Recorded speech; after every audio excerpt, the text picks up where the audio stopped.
Bonjour, ici Christophe Lepage de la ferme Lepage et vous écoutez les podcasts agricoles du Québec. Dans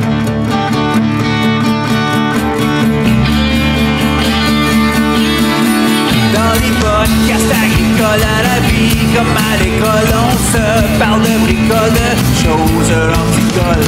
On se parle de tracteurs, y'a les fans, pis les menteurs, on se lève de bonne humeur, pis on compte pas nos heures. Christian Dionne est là. Agricole, agricole, agricole, agricole. Bienvenue dans le podcast agricole du Québec avec Christian Dionne. Hey, salut tout le monde, j'espère que vous allez bien. Christian Dionne pour les podcasts agricoles du Québec. Et oui, le premier épisode de la 3e saison va débuter à l'instant.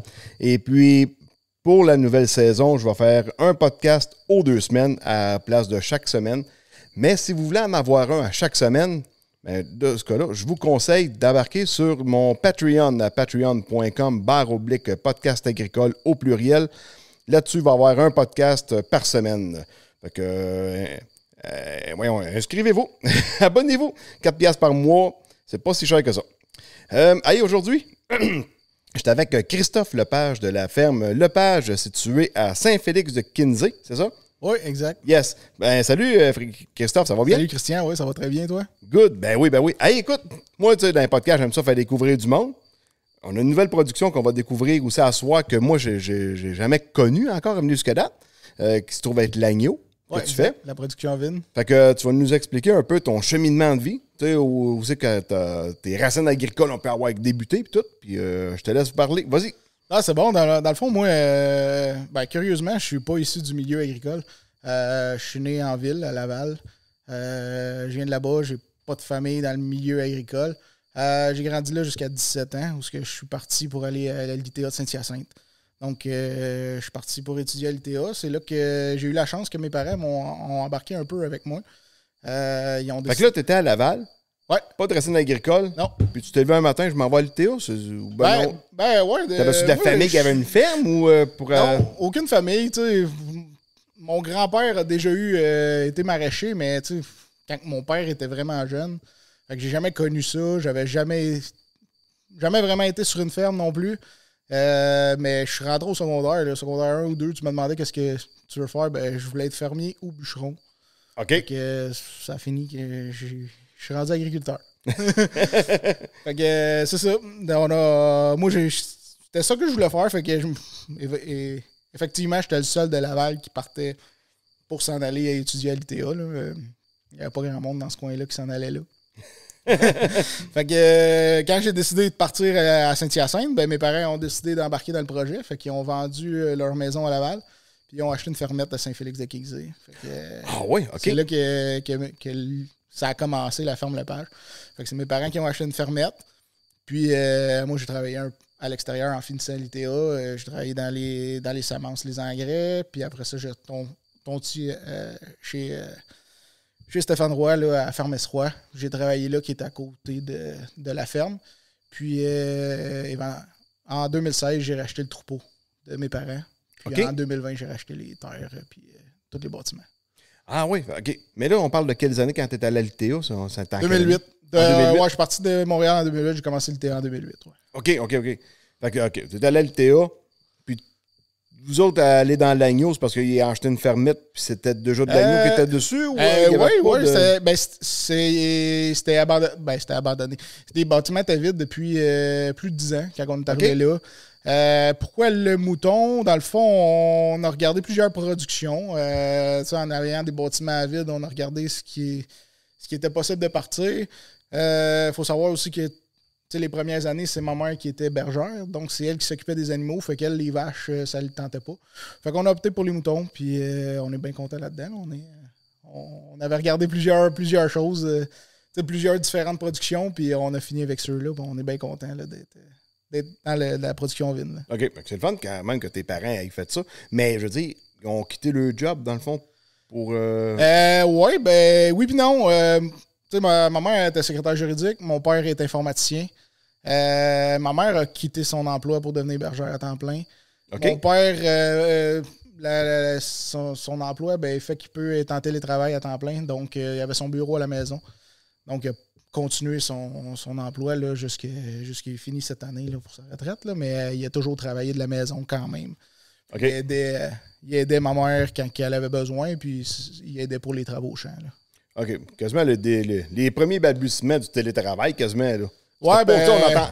Puis même là, télétravail, on s'entend, il travaillait de la maison. Ça s'appelait pas encore télétravail. Non. Mon père a eu cette chance-là. En étant informaticien, il travaille sur des gros systèmes. Fait que tout se fait à distance. Fait que depuis que je suis tout jeune, il travaille de la maison. Là. OK. Ça prend une connexion Internet. Ça prend une bonne connexion Internet. Ouais, exact. Ça prenait une connexion Internet. C'était pas évident au début à Saint-Félix, mais maintenant, c'est pas pire. OK, là, le modem 56K, c'est plus... Non, okay, on est rendu avec la fibre depuis cette année. Là. Non, ça, c'est vraiment les débuts, là, le modem 56K. Là. Ah, mais quand il a commencé à travailler de la maison, c'était ça. Là. On avait une deuxième ligne téléphonique juste pour le modem, puis t'entendais la petite toune quand tu te connectais. Là. Oui. Fait que c'était ça, mais c'était limité. Ce qu'on ouais, pouvait non, faire c'est avec ça. Ben, tu sais, pour évoluer, il faut que tu commences quelque part. T'as pas bien le choix, là. T'as pas le bien choix. Bon, l'agneau. Ouais. On va parler un peu plus de ça. Là, t'as acheté en 2008. Mais là, tu travaillais déjà chez... Non, ouais, tu n'as pas acheté en 2008. Excuse, non, mes parents ont acheté en 2009. Okay. On a commencé à avoir des animaux fin 2009, je te dirais. Puis tu vois, moi, j'ai racheté le troupeau en 2016. En 2016, ouais. OK. Ils n'ont pas été propriétaires bien longtemps. Ils n'ont même pas fait 10 ans. Ouais, en fait, 7, 8. Ouais, 7 dans le fond, tu as commencé à travailler chez Stéphane en 2012. En 2012, j'ai commencé chez Stéphane. Fait que pour la ferme Essois, j'ai commencé comme ouvrier agricole. Je m'occupais d'une porcherie. Je travaillais au champ. J'étais camionneur aussi. Fait que je travaillais sur la livraison de moulées, les livraisons de grains. Puis par la suite, c'est ça, en 2016, mes parents c'est là qu'ils m'ont dit on commence à penser à s'en aller vers la retraite. Fait que si tu veux racheter, puis moi je voulais aller travailler dans l'Ouest, je voulais aller visiter l'Ouest canadien avant justement de m'embarquer dans la ferme. Fait que je suis parti 2016, une partie de l'été, tout l'été. Je suis parti tout l'été travailler dans l'Ouest. Quand je suis revenu, on a commencé les démarches pour reprendre le troupeau. OK. Dans l'Ouest, tu allais travailler sur des fermes là-bas? Oui, je allé travailler en Saskatchewan sur une ferme de graineculture. Ah oui? Sur une ferme, mais j'étais camionneur. Je faisais du transport de grains. OK.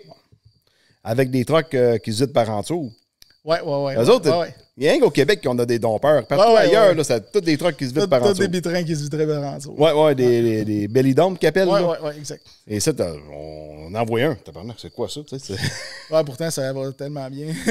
Oui, mais c'est léger. Ouais, t'as pas de cylindre après ça, t'as quasiment pas de freine, puis c'est fait de quoi d'assez léger, mais la plupart des places sont pas setupées pour recevoir des trucks de même. Là. Ah, exact. Ce qui n'est pas le cas, mettons, aux États-Unis, puis partout partout ce que ça parle anglais, dans le fond. Ah oui. C'est vrai. Bon, puis là, tu es allé en Saskatchewan. Ouais. Dans quel coin à peu près de la Saskatchewan? Chamberlain. Chamberlain? Ouais. C'est où, dans le sud, ça? Ou, c'est à 1 heure de Moose Jaw. OK. Parce qu'il y a une... Ouais... Comme dans le coin de Gravelbourg, c'est francophone dans ce coin-là. Oui, je sais pas c'est où. OK. En bas de la 1. C'est long. C'est en bas de la 1. Ouais, ben écoute, nous autres, il n'y avait pas vraiment de francophone où ce que j'étais. En tout cas, les villages sont tellement mini dans l'Ouest. Là. Ouais. Moi, je pensais que je m'en allais dans un grand village. Là. On était juste à côté de Chamberlain. Puis quand j'ai dit, j'ai accepté la job, tout était correct. Mon père disait, on va aller voir le village. Je regarde sur Internet, c'était comme 41 habitants. C'est comme, oups, OK, c'est vraiment tout petit, là, mais la population n'est pas la même, c'était vraiment différent. Là. Non, puis on dirait que là-bas, la Saskatchewan au complet, on dirait que c'est un trou. Ouais, ben c'est vraiment différent, là. C'est pas... il y a beaucoup moins de monde, fait que l'agriculteur, les maîtres là-bas, là, ils font n'importe quoi, là, eux autres. Les trucks, c'est tout... tracteur, tu pines n'importe quoi en arrière de ça. C'était un semi-trailer, puis tu pinais 2 pick-up en arrière de ton semi-trailer pour être sûr que t'en revenais. Là.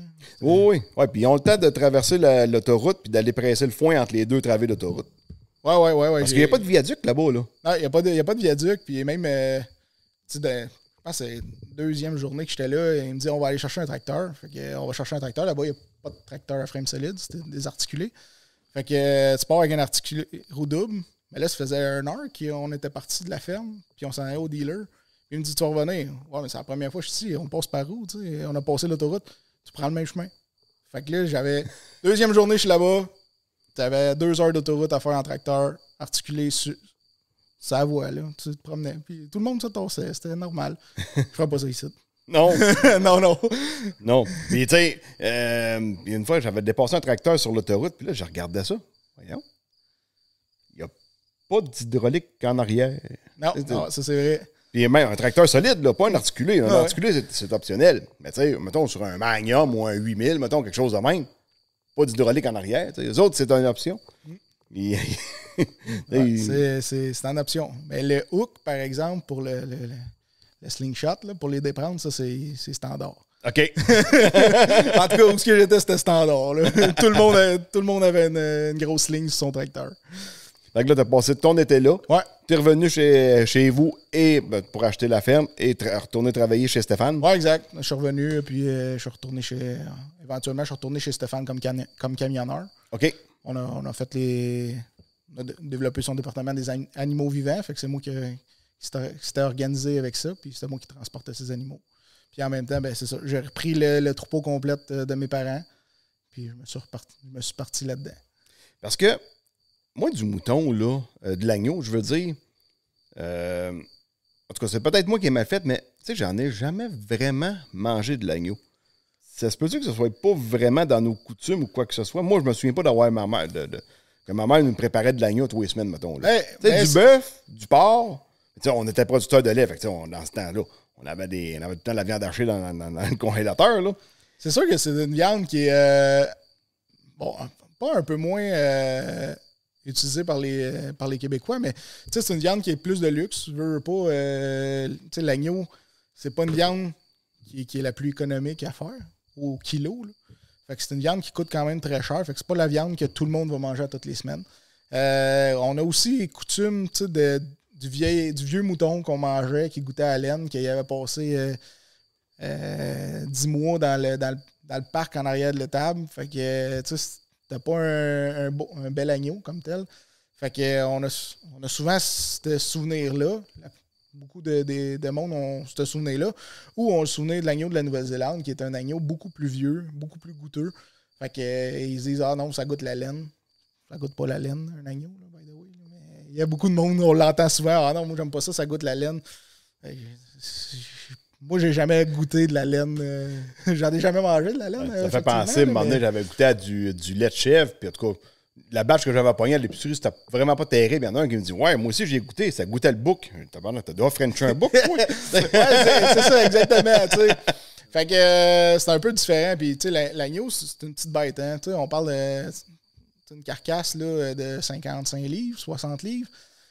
Puis moi, je l'ai fait assez gros quand même, parce que la moyenne est un petit peu plus petite au Québec, dans l'agneau lourd. Fait que c'est sûr que les saveurs sont plus concentrées. Que ça prend le même temps à engraisser à peu près. Ben, sensiblement, la moyenne est égale avec celle d'un cochon. Tu vas avoir 50 livres au lieu de 260. OK, fait pour le même temps, mettons? Pour le même temps.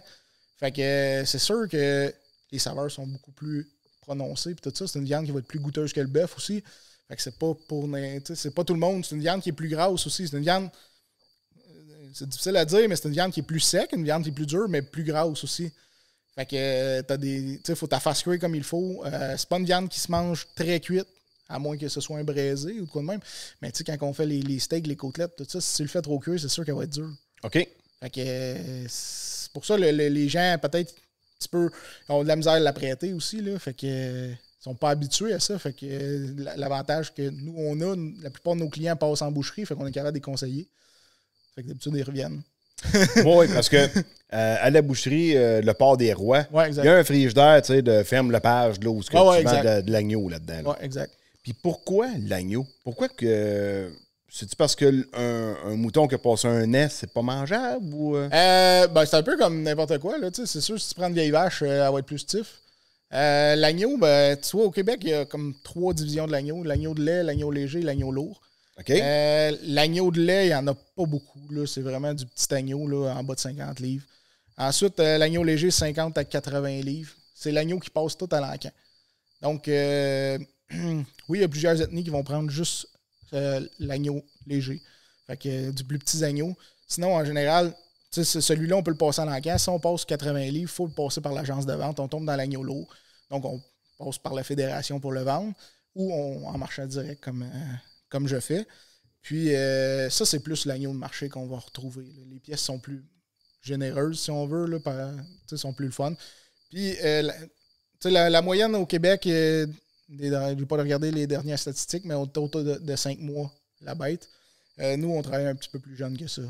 Pour le même, là, on va peut-être un peu plus pousser sur les grains pour essayer de faire des agneaux plus jeunes, fait qu'il y a un goût plus doux à ce niveau-là. Fait qu'on travaille sur les génétiques aussi. Là, il y a beaucoup de génétique dans l'agneau.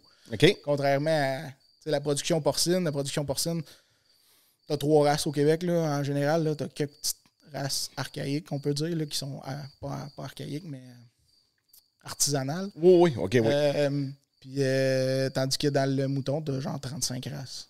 Ils sont toutes utilisées. Là. Fait que tu as beaucoup de variabilité sur le terrain que tu vois d'une production à l'autre, autant au niveau rendement dans l'étable que rendement en viande. Là. OK. Puis la gestation de ça, je pense que des moutons, c'est pas mal tout en janvier-février que ça va mettre bas, là. Oui, ben en fait, le mouton, toutes les brebis sont un peu comme les cerfs. Là, les chaleurs viennent à l'automne. Donc, avec la baisse de lumière, ils vont tomber en chaleur. Pour en avoir à l'année, parce que nous autres, on en veut à l'année. On a une boucherie à rouler. C'est pas juste la boucherie ne roule pas juste en mai. Fait que on va jouer avec les lumières. Fait que dans mon étable, moi, j'ai un peu comme dans les chèvres. Ouais. Fait que moi, j'ai plusieurs sections dans l'étable. Moi, je roule à 2 groupes parce que j'ai un petit troupeau. Puis, il y en a tout le temps un qui est qu'on appelle en lumière basse, puis un à lumière haute. Fait qu'il y en a un qui a 8 à 9 heures de luminosité par jour, puis l'autre a 19 heures de luminosité par jour. Fait qu'eux autres, quand on veut les faire tomber en chaleur, ben on rebaisse les lumières. Fait qu'eux autres, ils pensent qu'ils sont en automne, même si on est en janvier ou en février. Okay. Fait que là, on va reproduire les chaleurs. Puis on a quand même un taux de réussite assez impressionnant là, à ce niveau-là. Là, on parle de taux de gestation autour de 90%. Là. Fait que, puis on en a à l'année. Nous autres, on va rouler, au lieu de faire un agnellage par année, on va faire 3 agnellages en 2 ans. Fait que, OK. C'est pas, on va pas doubler, mais quand même proche. Là, puis ça nous permet d'en avoir à l'année longue. Là. Moi, j'ai 3 agnellages dans l'année, vu que j'ai 2 groupes. Là. Oui. OK. Un groupe qui agnelle 2 fois, puis un groupe qui agnelle 1 an, une fois dans l'année. Puis l'année d'après, ben, celui qui a agnellé juste une fois, il va agneller 2 fois. Là. Parce qu'il va agneller en janvier, puis après ça, l'autre fois d'après, ça va être en octobre, novembre, dans ce cas-là. Exact. OK. C'est ça. Parce que c'est combien de temps, ça? C'est 5 mois. C'est 5 mois, OK. 5 mois de gestation. Fait que tout dépendant des photopériodes, tout dépendant des bergeries, ils vont rouler un intervalle de gestation aux 8 mois ou aux 9 mois. C'est 8 mois et demi, je pense, là, puis aux 9 mois. Puis tu l'engraisses pendant combien de temps? Nous autres, idéalement, on aime ça sortir les agneaux élites, là, vont sortir autour de 105 jours. Là. Puis ce que j'amène dans ma boucherie, là, c'est quand même, c'est pas bébé vieux, là. Non, c'est vraiment... comme je te dis, la moyenne au Québec est autour de 5 mois, là, dernièrement, là, les derniers chiffres que j'ai vus.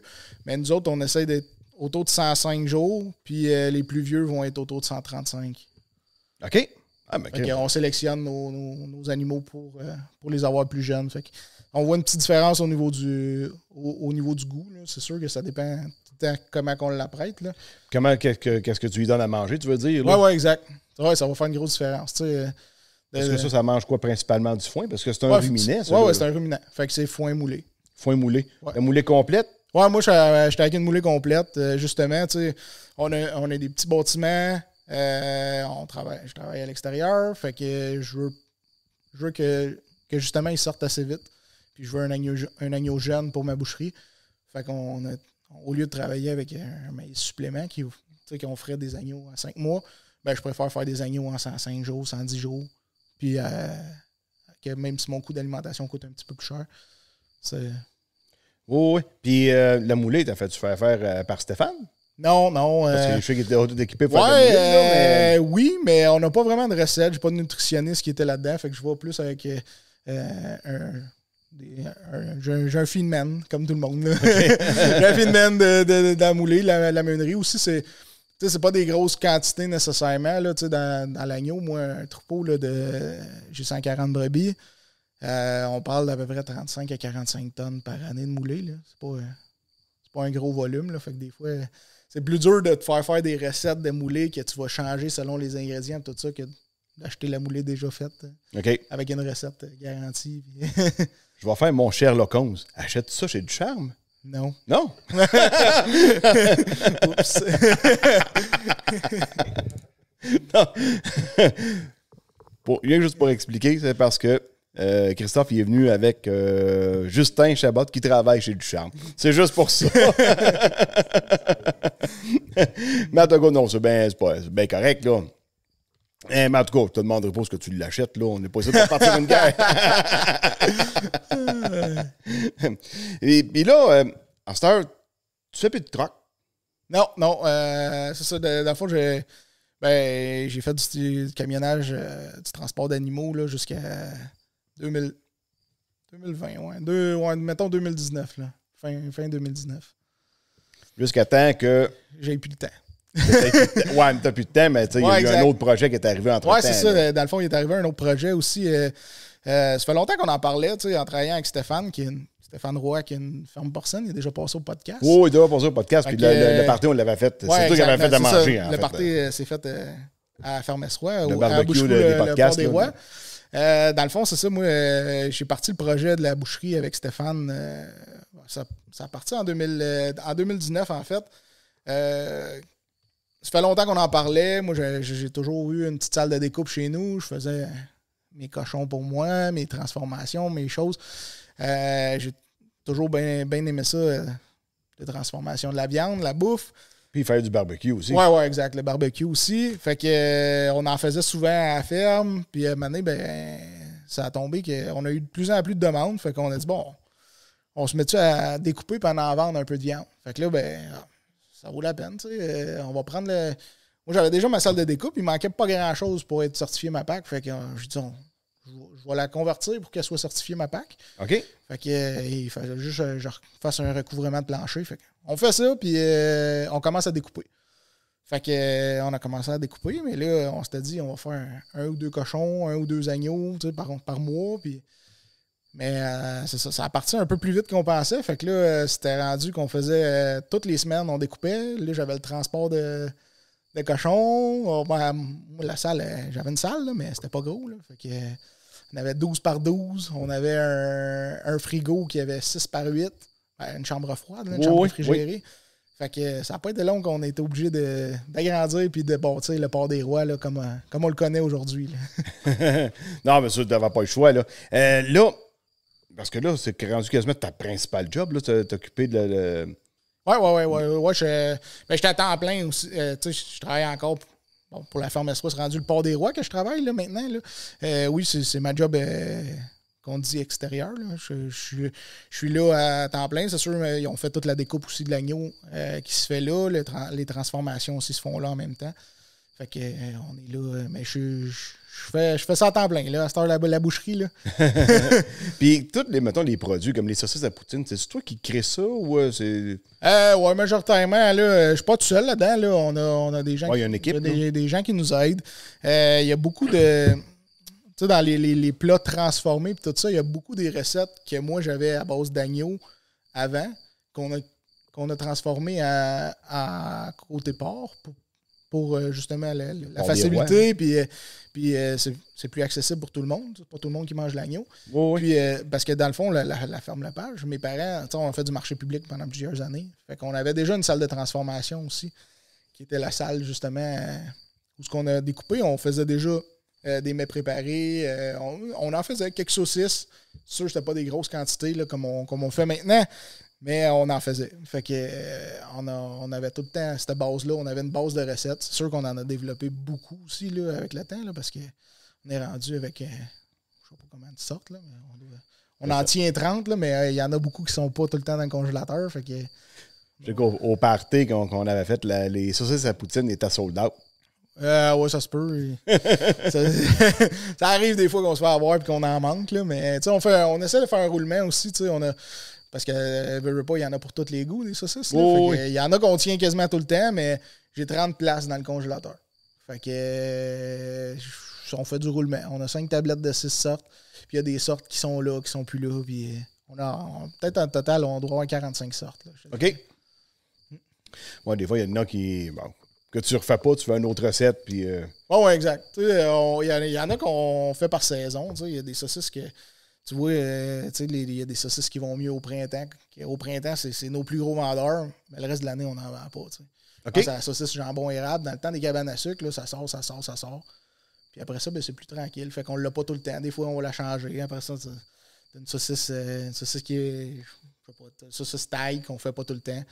Maintenant, il y a plusieurs personnes qui la demandent. Bon, on la remet en congélateur.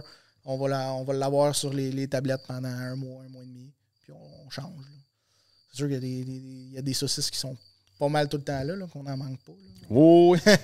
Ceux qui sortent à l'année longue. Là. Puis là, quand ça a commencé, c'était en 2021. En 2020. 2020, le port des rois? Ouais. Ben, en réalité, en 2020, ça a commencé chez nous. C'est pas ça a commencé chez nous. Puis, c'est ça. On a rouvert en 2021 la nouvelle boutique, la nouvelle boucherie au printemps 2021. Fait que ça faisait presque un an qu'on avait commencé. Là. OK. Parce que là, depuis qu'elle est là, vous avez commencé les samedis à faire des des parties, des dîners, des affaires de même. Tu sais, on n'avait pas. En 2021, il n'y a pas grand-chose que tu avais le droit de faire, là, en principe. Là. Il y avait juste nous autres. Oui, c'est ça. Parce que vous étiez dehors. Oui, c'est ça. On était dehors. C'était de la bouffe qu'on appelait take-out. Même si la majorité des gens mangeaient sur place, mais ils mangeaient à l'extérieur. Fait qu'on donnait des assiettes. Il y avait des chansonniers sur place, tout ça. Là. Fait qu'on a recontinué la même formule cette année aussi. Tous nos samedis, là, ça achève. Il nous reste quelques samedis d'été. OK. Puis après ça va. On prend ça tranquille pour l'hiver. Il va y avoir des activités quand même l'hiver, mais pas toutes les semaines. Des activités spontanées. Puis là, cette année, que la reprise des activités un peu partout, l'achalandage, c'était bonne pareil? Oui. On n'a pas rien à dire là-dessus. Là. C'était bien correct. On avait du monde en masse. Ah, ben ça, c'est parfait. On avait du monde en masse pour avoir du fun. Parce que là, rendu les samedis, il y avait du monde partout, tabarouette, là, tu sais. Oui, ben c'est ça, justement. Tout est ouvert, fait que les gens peuvent sortir partout. Mais on était quand même un bon attrait, là. Puis, les dîners que vous faites, là, c'est quoi, en gros, là, tu sais, c'est pas tout le temps le même menu à chaque semaine? Non, c'est un menu qui change à chaque semaine. C'est un menu qui va être différent. Souvent, généralement, c'est tout le temps du barbecue, du fumoir. Dans le fond, on prône gros sur la communauté barbecue. Puis porc et barbecue, ça va assez bien ensemble. Oui, autant porc, bœuf, agneau. Là, on aime bien ça, le faire sur le barbecue. Puis on aime ça le faire en avant aussi. Ça, c'est une chose qu'on essaie de... C'est sûr qu'on ne peut pas tout le temps le faire, là, mais quand on le fait sur la terrasse, devant le monde, c'est plus le fun. Les gens nous voient travailler, nous voient ce qu'on fait. Fait que on aime bien ça, c'est le côté qui est le fun du barbecue. Tu es à l'extérieur quand tu cuisines. Fait qu'on fait toutes sortes de choses. En fin de semaine, c'était des burgers. Qu'on faisait, c'était des smash burgers. Fait que c'est sur des plaques, contrairement à des barbecues avec des grilles. Là. C'était vraiment des plaques de cuisson, des plaques de fonte. On écrase les boulettes là-dessus pour faire caraméliser l'extérieur. La fin de semaine prochaine, c'est de la longe fumée. Fait qu'on va faire fumer du rôti de porc fumé, dans le fond. Là. Fait qu'on change, là, le menu, il change. On part du porc effiloché. On fait de la pizza sur nos barbecues aussi. Des fois, on fait vraiment un peu de tout. Là. Puis des fois, il y a des invités comme, pas avec des chansonniers, mais quelqu'un qui fait des sauces barbecue. Comme je disais, on essaie on est très proche de la communauté barbecue. Fait que on a un très gros choix de sauces et épices barbecue. Puis souvent, c'est des équipes de compétition de barbecue du Québec. OK. Fait que eux autres font de la compétition en fin de semaine. Là, cette année, justement, la compétition a recommencé. Fait qu'on n'était pas capable d'avoir du monde toutes les fins de semaine parce que les autres sont en compétition. Mais on est capable de les avoir quand il n'y a pas de compétition. Ils viennent cuisiner sur les... Il y en a qui amènent leur machine, il y en a qui prennent les nôtres. Mais ils viennent cuisiner un repas barbecue, puis avec leur sauce à épices. Fait qu'ils mettent en valeur leurs produits avec le nôtre. Puis on fait des repas ensemble. Là. Ça arrive, je te dirais, la moitié des samedis de l'été, c'est des équipes de barbecue qui sont sur place. Puis t'as-tu fait des concours, toi? Non. OK, t'as pas été au Festival du cochon? Non? Ouais, j'étais juge. Ah, t'étais juge? OK, ouais, OK. OK, je savais que tu y allais, mais je pensais que tu compétitionnais, mais... Ouais, non, on compétitionne pas. C'est beaucoup de temps compétitionner. C'est quand même... puis tu sais, ça prend... Bon, c'est beaucoup de temps, c'est beaucoup de préparation et tout ça. Fait que on n'a pas... Moi, j'avais pas le temps de me lancer là-dedans. Puis on a quand même... On commence à dire certaines le équipes, temps de préparation, c'est quoi? Ou juste ce que tu veux dire? C'est comme t'entraîner? Ouais, okay. Oui, il y a beaucoup d'entraînement. Parce que tu veux pas te planter, si tu veux faire essayer de quoi. De quoi c'est un peu différent. Tu sais, la compétition de barbecue, c'est du barbecue plus style américain. Donc, c'est pas nécessairement le barbecue qu'on va se servir à la boucherie. C'est vraiment, tu sais, puis quand tu fais du barbecue, tu vas faire cuire, mettons, une compétition, tu vas faire cuire 3 racks de ribs. Fait que, comme 25, c'est 13 os, 12 os par, qu'on garde pour la compétition, 12 os par rack, puis t'en sers 6. Fait que, tu sais, tu sers tes 6 meilleurs os dans ton rack. Fait que, tu sais, c'est vraiment juste une petite affaire, là. Que tu vas servir. Il faut vraiment que ça soit sa coche. Faut que tu t'entraînes un peu. Les machines avec lesquelles on travaille, c'est des machines plus style commercial, des machines de production. Nous autres, à la boucherie, c'est pas des machines qu'on utilise en compétition. T'sais, moi, si je fais du porc effiloché ou des ribs, j'ai fait en 4 heures, 5 heures. Du porc effiloché, je le fais pendant 16 heures, fumé. En compétition, tu arrives le matin. Puis à midi et demi, tu commences tes turn-in. Faut que tu sortes ton stock. OK. C'est pas les mêmes machines pantoute. Surtout que nous autres, en plus, on a un fumoir considéré comme électrique. On roule avec des morceaux de bois à l'intérieur. Là, mais c'est des pocs, là? Ouais, c'est pas des pocs. C'est vraiment des chunks, des morceaux de bois qu'on utilise. Mais c'est un élément électrique quand même. T'as pas le droit en compétition. C'est charbon ou granule ou au bois directement. Fait que ça, c'est carrément un autre monde. J'ai même pas les machines pour aller faire ça. Là, 80, pas 80%, mais je te dirais la majorité vont rouler avec des barils qu'on appelle un barrel smoker, qui est vraiment ce qui va le mieux en compétition. C'est ce qui va le plus rapide. Là. Fait que c'est des techniques qui sont un peu différentes de ce qu'on utilise. C'est vraiment le fun. Des fois, pour m'amuser, on peut faire un peu de cuisine compétition, mais je suis pas rendu à faire de la compétition comme tel. Okay. J'avais déjà vu une émission de barbecue une fois à TV. Le barbecue, là, c'était vraiment basique. Là. C'était des blocs de ciment. Ils mettaient un porc qui était ouvert en deux, ça a grille, puis ils mettaient une tôle par-dessus. Ouais. Puis il y avait un trou, puis ils mettaient du bois là-dedans. Là. Un jour, j'aimerais ça qu'on fasse, on appelle ça du roll hog. OK. C'est une cuisson qui se fait comme un peu un michoui. C'est un porc entier, mais pas, il n'est pas sur une broche. Il tourne pas. Fait que tu fais une partie de ta cuisson sur le ventre, puis après ça, tu le tournes sur le dos pour le finir. Ça, c'est quelque chose que j'aimerais faire un jour à la boucherie, mais faire du cochon entier, on parle de 8 à 10 heures de cuisson. Si on le fait justement sur des blocs de même, c'est 8 à 10 heures de cuisson. C'est 8 à 10 heures que tu fais juste t'occuper d'un feu. C'est le fun quand tu le fais avec une bière ou avec tes chums et tout ça, mais quand là, t'as tout plein de monde. Puis là, le monde. Eux autres, là. Ouais, c'est ça. Eux autres, ils ont hâte de manger. Le barbecue, tu sais quand tu commences, tu sais pas quand tu finis. Quand tu pars avec des affaires de même, là, c'est justement. Fait que c'est pas. Ça prend vraiment de la technique puis de la pratique. Je te dis pas qu'un jour, on n'en fera pas à boucherie parce que j'aimerais vraiment ça le faire, mais pour l'instant, c'est un projet qui est de côté.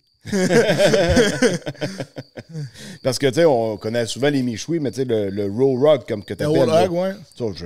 J'ai vu ça à la TV, mais pour ça, j'ai jamais vu ça une part. En fait, on le voit plus aux États-Unis. Dans le sud des États-Unis, on en voit beaucoup. Puis c'est une compétition aussi. Aux États-Unis, dans les compétitions de barbecue, tu as la compétition du cochon entier.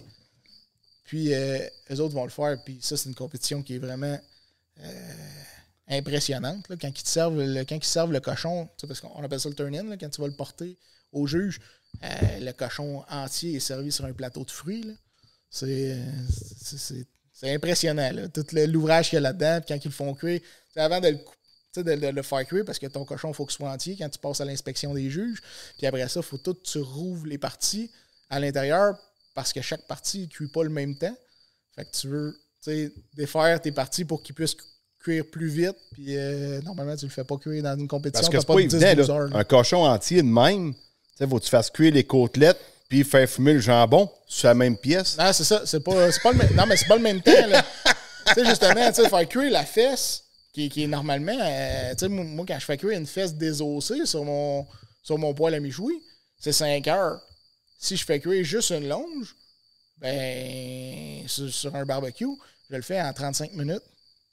Fait que, on s'entend qu'il y a beaucoup de différences. Là. Si tu veux pas que ta longe soit sec et que ta fesse soit cuite, ben il faut que tu apprennes à gager ça. Là. Faut que tu saches où placer ton bois, mettre ton feu. Exact. Où placer ton feu. C'est sûr que quand ils s'en vont dans les compétitions, souvent, c'est des gros fumoirs fermés. Là. Fait que c'est plus facile à contrôler que, mettons, sur un feu. Là. Mais c'est quand même un art. Puis, tu peux-tu mettre un agneau là-dessus à la place d'un porc? Oui, ça se fait avec l'agneau. Là. Comme on fait, un méchoui à la base. Un méchoui, il n'y a pas de cochon là-dedans. Là. Un méchoui, c'est un agneau sur la broche. Ah, OK. Le terme méchoui comme tel, ça veut dire agneau sur la broche. Fait que souvent, tout le monde dit un méchoui de porc. Là. Ça, tout le monde va le dire, mais un méchoui comme tel, c'est une fesse de porc sur la broche, un cochon grillé sur la broche. Mais, fait que ça se fait très bien avec un agneau. C'est rare qu'on va le travailler de la même façon sur un pit de briques comme tu as vu. Souvent, on va le travailler sur une croix d'Argentine. Fait que, dans le fond, on va faire un feu à terre. Puis on va mettre l'agneau sur une croix, au-dessus du feu. On va planter un bâton qui va pencher un peu au-dessus du feu. Puis on va le faire cuire comme ça quand on va pas le mettre sur une broche. Là. Okay. Comment t'as appelé ça? Une croix d'Argentine. Une croix d'Argentine, OK. Ouais. Fait que souvent, c'est en croix. Là, fait qu'on le place. Là, on va faire... dans ces pays-là, ils sont forts là-dessus. Là, ils vont faire des feux. Puis ils vont faire en Argentine? Oui, Argentine. Mais on le voit dans bien des pays du Sud. Là. Puis ils vont faire des quartiers de bœuf entier, de même, un cochon complète. C'est juste sur une croix, en cuisson assado, au-dessus du feu. C'est assez simple. Simple de même. Ouais, exact. Puis mets-tu un épice dessus ou quoi que ce soit? Ou... Ah, ça, c'est libre à chacun. Okay. Qu'est-ce qu'ils vont mettre dessus. Là. Puis toi, quand tu cuisines, tu mets toujours des épices ou tu y vas avec basic, mettons, du sel, poivre ou... Dans le porc, je vais utiliser plusieurs épices. Dans l'agneau, je vais travailler, dans les grosses pierres, je vais travailler avec une injection. Ou sinon du sel. Okay. Seulement du gros sel. Une injection, tu veux dire, tu vas piquer la viande? Oui, on va piquer avec la viande. De plus en plus, on a des produits du Québec qui se travaillent vraiment bien, des injections. Il y a 2 équipes de compétition qui en font. Puis en compétition, on travaille presque tout le monde avec des injections. Dans le fond, on va injecter dans la viande. C'est une solution saline. Une saumure? Oui, c'est pas vraiment une saumure, mais ça peut être juste avec du sel. De l'eau, du sel, du bouillon. Souvent, il y a des légumes déshydratés, des épices. On utilise plein d'ingrédients là-dedans, des épices, mais on l'injecte dans la viande. Ça fait que ça va aider à la rétention d'eau aussi. Ça séchera pas trop vite. Oui, exact. C'est ça. C'est la solution qu'on utilise, là, ça aide les cuissons. Quand je fais des grosses pièces de méchoui, là, souvent, on fait des boules. Là. On fait pas des agneaux complets, mais on va tout le temps les injecter dans l'air. Moi, personnellement, là, je trouve que ça amène de quoi de plus. Quand je fais un gigot ou un épaule, je vais l'injecter. Puis si je m'en vais plus d'un longe ou d'un steak, du sel. OK. Ouais. Du sel injecté, tu veux dire? Non. Du gros sel dessus. OK. Une fleur de sel, mettons. OK, dessus. À la fin. Ouais. OK. À la fin. Ouais. Ah, ben... Moi, je suis pas un expert en cuisine, mais pas pantoute. Ma blonde, elle me fait cuire de quoi du barbecue. Ouais, j'étais encore cramé. Chacun sa place. Ouais, hein. C'est exact. C'est chacun ses forces. Ouais, c'est ça. Moi, je suis bon pour l'allumer. Gratter les grilles, là, c'est pas pire. Là. Là-dessus, je m'en viens pas pire. Écoute, Christophe, tu fais pas mal de tour? Je pense que oui. Yes, on a parlé pas mal. Oui, mais c'est ça. Mais c'était le fun d'apprendre ça un peu plus, la production ovine. Parce que aussi, je pense que tu es administrateur à l'UPA Centre du Québec. Oui. Depuis, je ne peux pas te dire l'année, là, mais ça fait longtemps. OK. Je suis sur le conseil de spécialité ovine. Oui, dans le fond, Dans une spécialité, oui, c'est ça. Ouais, exact. Good. Fait que, hey, un gros merci, Christophe. Merci à toi de me recevoir. Ben, ça fait bien plaisir. Fait que sur ce, ben, tout le monde, ben, partagez autant que vous pouvez sur vos réseaux sociaux. C'est la seule paye qu'on a, dans le fond, de se faire connaître le plus possible. Puis sur ce, ben, je vous dis à la prochaine, tout le monde. Bye bye!